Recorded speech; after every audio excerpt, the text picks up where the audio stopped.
In the midst of unrest in Ferguson, Missouri, a group of Christian chaplains are working to bring peace and reconciliation. The Billy Graham Evangelistic Association's Rapid Response Team first deployed its chaplains to Ferguson last November. For 6 weeks, some 81 chaplains talked and prayed with more than 1,200 people in the community. After the recent violence and the shooting of 2 police officers last week, the community invited the VGA Rapid Response Team to return. And joining us now on the phone from Ferguson, Missouri, is Jeff Neighbor. He is the Managing Chaplain of Development and Ministry Relations for the Billy Graham Rapid Response Team. Jeff, give us a sense of what it's like on the ground in Ferguson. Is it getting better or tension still high? Yes, and good morning from Ferguson, and thank you for having me on this interview. Today, things are quiet on the streets of Ferguson. Our chaplains have been working since last Thursday, the 12th of March, usually in the evenings. This deployment for us is different in that we usually are working a second shift, starting to work in the community at around noon and going till beyond midnight at night. We noticed last week and over the weekend that there were several groups of people that would come to the area around the police department, protesters and people that had a lot of anger and a lot of turmoil in their lives. And with that, we also saw a great opportunity for ministry and talked to a lot of people, just shared the love of Christ with people, even if that meant just a ministry by presence, just to be in there. And we did have several opportunities to pray and several just unbelievable opportunities to share Christ with people and see them accept Christ as their Savior. Wow. Why did the community invite the Rapid Response Team to come back this week? Well, a lot of that has to do with how things went for us when we were here in November, December, and January. During that time, we formed a lot of real strong relationships with the community, specifically with the Canfield community where Michael Brown was shot and killed. We formed a lot of tight relationships with the local churches. We have several local church pastors that have completed the training and have become chaplains with us. 2 of them were already chaplains with us before the situation started here in Ferguson. So those relationships that we formed were just great to have when things ramped up last week. Right after the officers were shot early Thursday morning, we received communication from the churches and from the law enforcement agencies of their need for chaplains to come back. And myself and another chaplain were in Madison, Wisconsin, assessing that community due to another police shooting in that community. And we were about to leave that area when this occurred here in Ferguson, and we were able to get here pretty quick. Wow. In addition to ministering and praying for people, we understand some of the counselors have been able to help keep calm amidst some unrest. Tell us about that. Well, and a great example of that was on Sunday afternoon. Sunday afternoon at about 1 o'clock, and we were in and around the police department in Ferguson and in the community. And a large group of law enforcement supporters showed up, and they were peaceful and just cheering and supporting law enforcement. They were singing patriotic songs. The American flag was displayed proudly, and the chaplains were talking with those people in that group, praying with them, and shortly thereafter, a group came on the other side of the street, and in this second group were a lot of the protesters that the chaplains had already been talking with and identified with, and we knew quite a few of them on a first-name basis.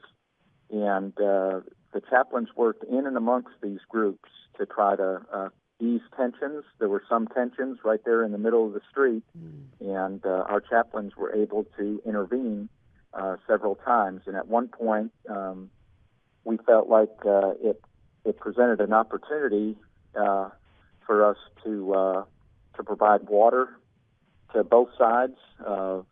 We handed out probably 100 bottles of water, and it was a hot day. It was in the 80s, and we felt like that kind of eased the tensions. We also, again, had great opportunity to not only be there in presence and people to see that our ministry was there in and amongst the crowd, talking to people. If there were opportunities to pray with people, we had many of those. And again, at that specific time, there was one young fella, and if you'll let me describe this, he was out in the middle of the street, and he was playing in traffic. 22-year-old young man. He was yelling and screaming and acting up, and all of a sudden he ran down toward a group of chaplains, and one of the chaplains asked where he was going, where he was running to, and he started a conversation, and one of the questions posed to him was what would happen to him, what he thought about life after life on earth. And he had some answers to that, and the conversation continued, and the salvation message was explained to him, and he accepted Christ right there in front of the police department on Sunday afternoon. That's beautiful, beautiful story. Now, we understand some of your chaplains faced some trouble from gang members at first, but now that's turned around as well. What happened? We did have several gang members that we met in November. Even the first day, we have a large command truck, mobile command center that we deploy with our chaplains. And when we arrived the first time in Ferguson last November, we were confronted by some hostile people in the community, and they didn't want us there. And we explained what we were there for, that we weren't on one side or the other of this confrontational issue, and that we were there to love on people and to minister.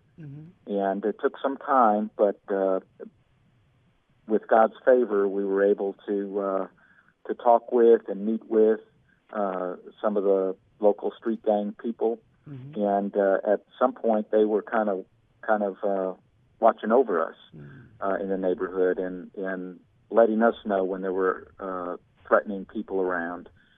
And they even, several of them accepted Christ because of the opportunities presented. And we just saw, again, great ministry in this community. Beautiful, beautiful. Do you see signs of hope that there can be reconciliation in Ferguson?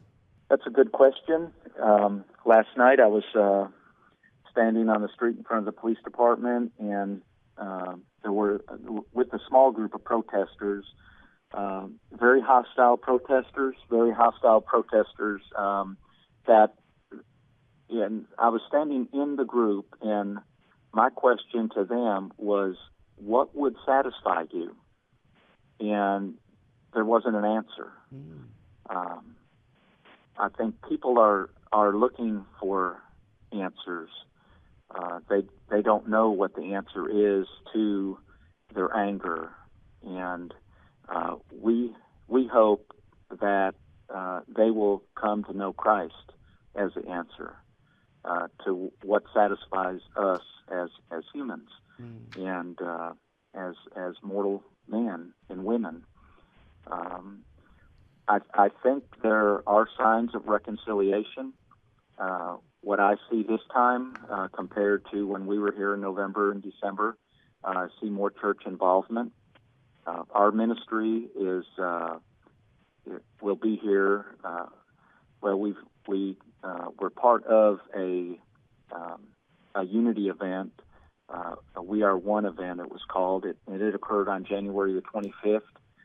Will Graham, who is Franklin Graham's son, Billy Graham's grandson, he was here and spoke to the group at a local church, along with Tony Evans and a local pastor, Aeneas Williams.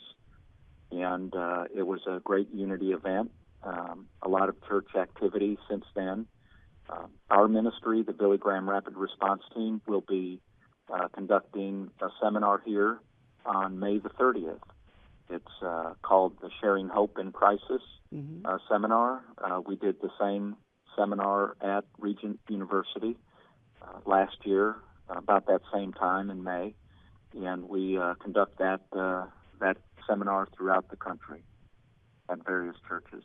Beautiful, beautiful. So we're hoping that these training opportunities and that church involvement, not only here in Ferguson but throughout our country, will help with the healing and the reconciliation in communities. Indeed, it is a nationwide problem, not just Ferguson. Jeff Neighbor of the Billy Graham Evangelistic Association's Rapid Response Team, thank you so much. We appreciate your time. Thank you, and God bless.